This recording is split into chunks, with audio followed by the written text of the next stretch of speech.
I'm here with Ronda Faloon, and we're inside of the Cape Ann Museum. Very exciting. Has anybody been inside recently? Because you're getting close to the reopening, right? Right. What do you call it? A relaunch, or what do we call it? Reopening, yeah. Reopening. Reopening. Grand, yes.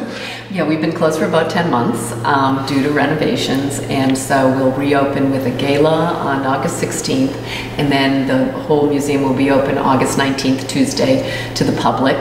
We have all kinds of activities, special activities planned during the entire week. We'll have a members reception on Thursday night. We'll be open to the entire community the following weekend. I think it's August 22, 23.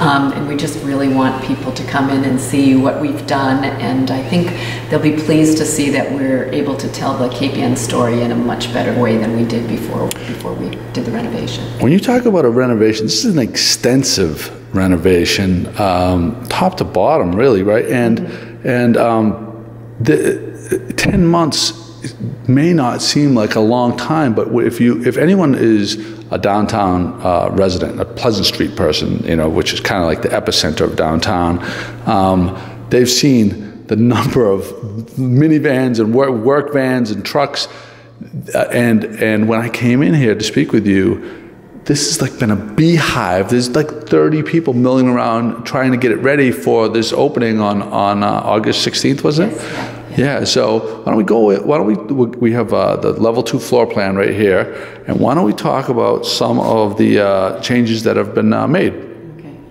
Well, much of the renovation was systems replacements, so we did replace the HVAC system, heating, ventilation, air conditioning. We replaced the lighting. We upgraded our security. We had no sprinklers in the older parts of the building, so we had to install a sprinkling system, fire prevention. So this place was basically torn apart. We were down to the studs. And as we replaced all the systems, it also gave us an opportunity to replace some of the cosmetics, new lighting, new ceilings, new flooring. So we started very much at the entrance, and we had to update our handicap accessibility, so we have new ramps installed, new granite. The reception area, we took some walls down, so it's a much larger, welcoming space. We've expanded the museum shop a little bit. The whole project hasn't gained any footprint at all. We haven't expanded our footprint. We've just really taken care of what we needed to take care of and improved our facilities. The Captain Davis House, an 1804 house, was a building that most people don't even know when they come into the museum that it exists.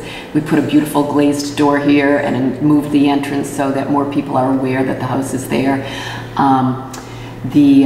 We never had a restroom upstairs before. We'd have to send people all the way downstairs to the back of the building. So now our coat room, and we have another restroom up here. So we've tried to be very thoughtful, not only about how we show the collection, but the visitor experience as well, and making this place a lot more pleasant and easy for people to find their way around.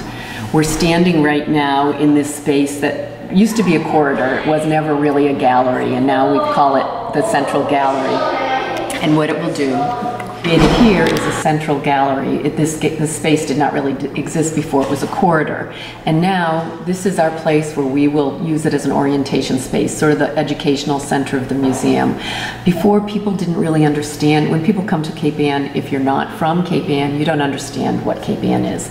So this whole wall right here will be, we've located a beautiful balloon map from 1875. And it's a view of Cape Ann from Boston. And so what it will do, it's almost like the New Yorker magazine cover where it shows New Yorker as the center of the world, and then the rest of the world is much smaller. Well, we've made Cape Ann the center of our world. And so as you're walking through, a visitor would say, oh, now I understand where Gloucester Harbor is. Now I understand the relationship between Lanesville and Gloucester, or this is where the Folly Cove designers worked. This is where Thatcher Island is, where the lens is. So now you can sort of find your place on Cape Ann and also find your place through the museum, through our collection. So, and this will be the space where we talk about the people, the industries, the early art colony. This is sort of the language that's going to be used in talking about Cape Ann as one of New England's most beautiful areas. It was an outpost for the fishing, a world-renowned artist colony. So it gives everyone sort of an introduction of Cape Ann and the museum's mission before they move any further into the rest of the building. But you also spoke earlier about bringing people back and making the community. This isn't just a place for visitors. This is a place for people that live here, and a part of your mission was to reintroduce them to all the beautiful pieces that you have. Isn't that right? Right. I mean, the museum holds an amazing collection, and all the collections are totally related to Cape Ann. And the collections and the objects and the art that came here was basically has been donated by people from this community or people who appreciate this community. So I think it's really important for people to remember that everything in here is from here, and it was given by someone here, your neighbor or your family. So I don't think you can walk through this building if you love Cape Ann and not feel incredibly proud of the place where you live and the place that you love. It's just... I've told the story on the blog probably a dozen times, and I think, and I spoke to you earlier about this, but until I started the blog, I had been through here as a grade school kid, and I hadn't been through here till probably my late 30s, early 40s, and much like I think a lot of people, like when you come through here as an adult, when you haven't been here since you're a kid, because you're a kid, you're spacey and stuff, you are blown away. And this is such a, and people that come here all the time, they get it. But for people that are residents that haven't been through in 20, 30 years, you will be blown away. I mean, it is such a privilege to be able to live in a community that has this history and preserved in this in this space. Right, and the museum is kept going by donations and gifts and contributions by people from the community and from afar as well. But it's we don't get a lot of public and state funds. It's really kept going by the generosity of all these people in the community. So I think that's a thing to remember as well. This initiative was a $5 million capital campaign. So $5 million, that's quite a bit. Right. The park was that the first part of the... Yes. Yeah, we were able to get that done a little bit before we started the renovation, so that was the first part of it. We expect this project to be about $3.5 million, and then the remaining part, the renovation part, and then the remaining part will be, we've upgraded our website, we've added some staff, we're going to put some money aside to start an acquisitions fund. We don't buy pieces for the collection, we rely on donations and gifts.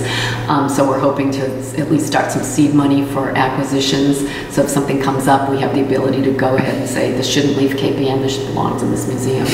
And then I think the last part will go toward a catalog raisonné, which is sort of like a scholarly piece of, scholarly document on Fitzhenry Lane. But we're doing it in a way that it will all be placed online so that it will be totally accessible to people. We've taken high-res images of all our lane drawings. So when you get these when it's finally launched, you'll go online, you can look at your favorite drawing, you can zoom right into something, and you could say, oh, on this skyline, I see the Pavilion Hotel that was there in the 1850s, no longer exists. It's where the tavern is right now. The museum has the blueprints of the Pavilion Hotel. So you click on the Pavilion Hotel, it will show its architectural plans. Interesting. It will tell you. So you can sort of dig right down deeply into every painting. You can look at a vessel and say, oh, they were fishing for such and such. This is such and such a vessel. Wow. So we've taken all this information from our archives, from the city's archives, and there'll be all this primary source material that backs up whatever you're looking at in the painting. So it will make Lane's paintings all come alive, and so we're hoping to launch that next year in the spring. But that's sort of part of where some of the funding is going as well. My goodness.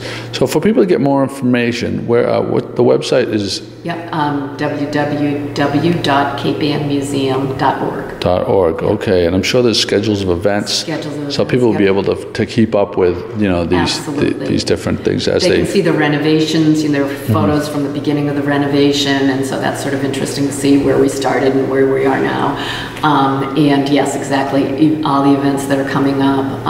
You can find out more about the museum, find out more about our collection. We have images of a lot of what we have here in the museum, so I think it's a good resource. Exciting times. All right, that's part one of our time here. We're gonna take a little tour in the parts 2 and 3.